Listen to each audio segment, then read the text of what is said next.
जिस तरीके से एक इंसान नमाज फ़र्ज है ना, रोज़ा फ़र्ज है ना, ज़कात फ़र्ज है, हज जो इंसान ताकत रहता है ज़िंदगी में एक बार हज फ़र्ज है, तो जैसे आप हम ये जानते हैं कि नमाज का छोड़ना कुफ्र है, नमाज का छोड़ना कबीरा गुनाह है,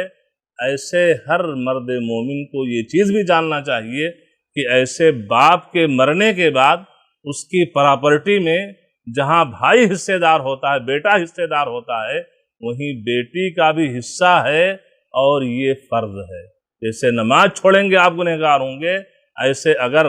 एक भाई ने अपने बहन को बाप की प्रॉपर्टी में हिस्सा देने से इनकार किया तो जाहिर सी बात है उसने एक फरीदे को छोड़ा है और इसकी बुनियाद पर वो गुनहगार होगा।